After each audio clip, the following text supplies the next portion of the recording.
உத்தரப்பிரதேச மாநிலம் பிலிபிட் அருகே கிராமத்திற்குள் புகுந்த புலியால் பெரும் பரபரப்பு ஏற்பட்டது.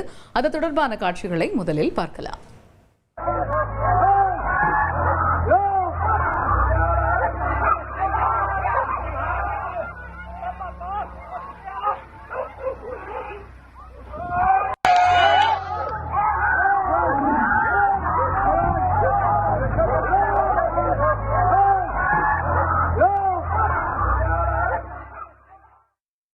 இது பற்றிய தகவல்களை எமது செய்தியாளர் ரமேஷ்குமார் வழங்கிட கேட்போம். ரமேஷ்குமார், ஊருக்குள் புகுந்த புலியை விரட்டி அடித்திருக்கிறார்கள் கிராம மக்கள். இதனால் பொதுமக்கள் அச்சமடைந்திருக்கிறார்கள். இது திரும்பவும் நடக்காமல் இருப்பதற்கும் அந்த புலி வனத்துறைக்கு விரட்டப்படுவதற்கும் என்ன நடவடிக்கை எடுக்கப்பட்டிருக்கு? வணக்கம். உத்தரப்பிரதேச மாநிலம் பிலிபிட் பகுதியில் கபீர்கஞ்ச் என்ற இடத்தில் தானா ஹசாரா என்ற கிராமத்திற்குள் திடீரென புலி ஒன்று ஊருக்குள் புகுந்தது. அந்த பகுதியில ஏராளமான பயிர்கள் விளைவிக்கப்பட்டிருந்தது. குறிப்பாக கோதுமை பயிர்கள் பயிரிடப்பட்டிருந்தது.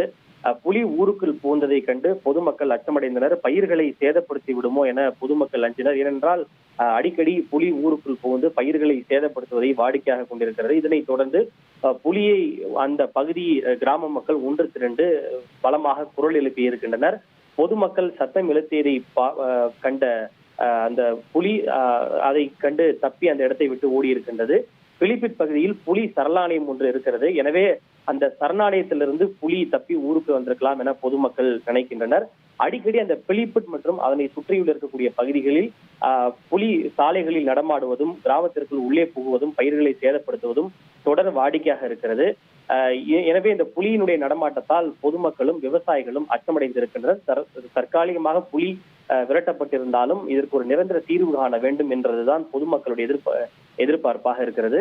தற்போதைக்கு புலி விரட்டப்பட்டிருந்தாலும் பின்னர் மறுபடியும் ஊருக்குள் புகுந்து சிறுவர்களையோ வயதானவர்களையோ தாக்குமோ என்கிற அச்சம் அப்பகுதி மக்களிடையே நிலவுகிறது.